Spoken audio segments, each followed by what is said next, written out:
In today's video, I want to talk about why we don't like to talk about money.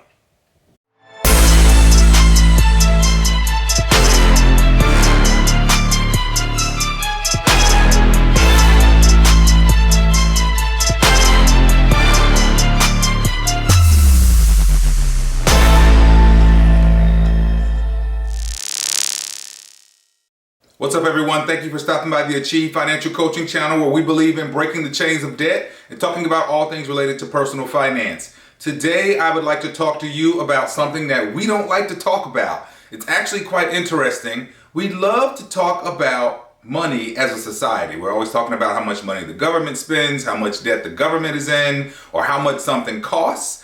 But on a personal level, sort of one-on-one, or maybe with your family or significant other or life partner or girlfriend or boyfriend, we don't like to talk about money. So today I just want to explore a few things that may point out why you don't like to talk about money, and then talk about some reasons why we should talk about money, because I do think it's an important conversation and we need to move beyond whatever it is that's keeping us from talking about finances.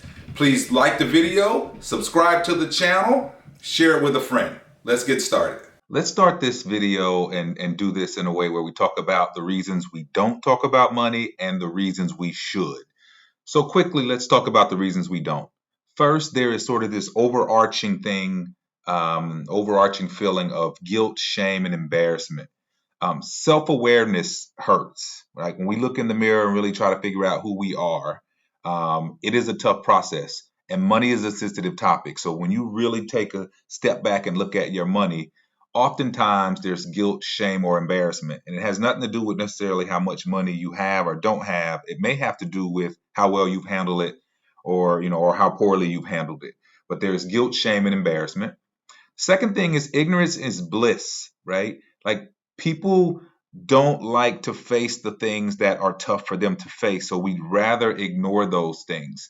So, pretending that is not there, somehow psychologically that makes us feel better. Third thing is some people feel helpless or paralyzed. It's kind of like not addressing a drinking or a drug problem, right? I just don't know what to do about it. Even though it's slowly destroying pieces of my life, I'm just not sure where to start or how to approach it.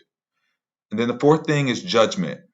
A lot of us think, will people treat you differently if they know how much you make or how little you make?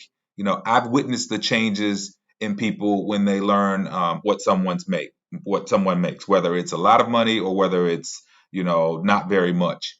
And there is definitely a very, real thing out there where people will judge you one way or the other. Some people will, and treat you differently when they know how much you make.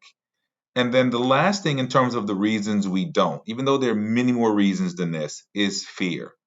So it's funny because people have fear about money for different reasons. So poor people, or people who struggle with money, may fear how their kids may judge them for not handling money or doing better.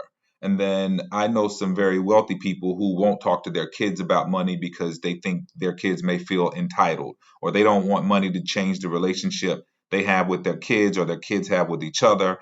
And, once they pass on, will this money cause money fights and, just lead to some bad blood in the family? So people definitely have a very real fear around talking about money. So now let's get on to the reasons we should get beyond those reasons that we don't, and the reasons we should talk about money. So I like to categorize these into the two E's, I call them. So I think we should talk about this so we can educate, and then we can set expectations. I think educating and setting expectations around money improves communications, decreases money fights, and lets everyone know where you stand as it relates to your money. And then I also think you need to know how well you're doing relative to your lifestyle. You can pretend that you're doing okay because you're living a certain lifestyle, but you probably should be talking to your significant other, or if you're single, really having an accountability partner to say, can I really live this lifestyle that I'm living based on the money I'm making? So we should not ignore those things. And then I also think if you're going to be in a relationship with someone, you really need to know how much debt a person is bringing into the relationship. So there was a study done by Fidelity a couple of years ago where they talked about, like, I think it was 4 or 5, people out of 10 people said debt had a severely negative impact on their relationship. And so, and then you have in that same study, they talked about the fact that like 35 to 40% of people who are in a long-term relationship or married don't even know how much their spouse makes. So I think you definitely need to know how much debt a person has and how much income they have as well. I don't think these should be secrets if you all are trying to be in a committed relationship. And then I think you need to be comfortable talking about money because you need to be able to discuss your value at work. And this is, the word value. Here I am emphasizing at work because your lack of money or having lots of money doesn't mean you are more valuable than the next person in society. But at work, we trade time for dollars. And so you want to know and make sure that you know what you bring to the table is being valued in the form of a salary. And so if you're not comfortable talking about money, you definitely are not going to want to talk to your boss about it. And I think that's something you need to get beyond. I know at my job, we talk about money pretty openly. And the concept there is to talk about it enough so that it isn't a discussion or it isn't something that we need to put on the table all the time. Lastly, I think in general, you should know the details of your family's financial position, whether that's your mom or your dad's or you and your children, your siblings. I think the more you know about things you may inherit or how money may impact your family, the better, right? It also allows you to do other things with your money. You can make better financial goals. You can set budgets. You'll know how to spend your money. So I think the more details you can learn about your family's money, then the better. So there you have it. My thoughts on why we don't talk about money and why we should talk about money.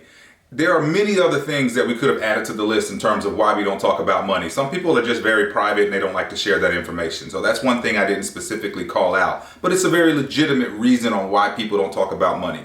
I do think that we need to get beyond sort of the secrecy or the old traditions that talking about money is taboo. I don't believe it's taboo. I believe not talking about money is taboo because it could lead to all sorts of drama down the line. I've seen people who have little to nothing to leave relatives when they've passed, including not enough money to bury them, and that created drama in terms of who's going to cover the funeral expenses, or who's going to get the house, or there's still a mortgage on the house, who can take care of that, who can pay that.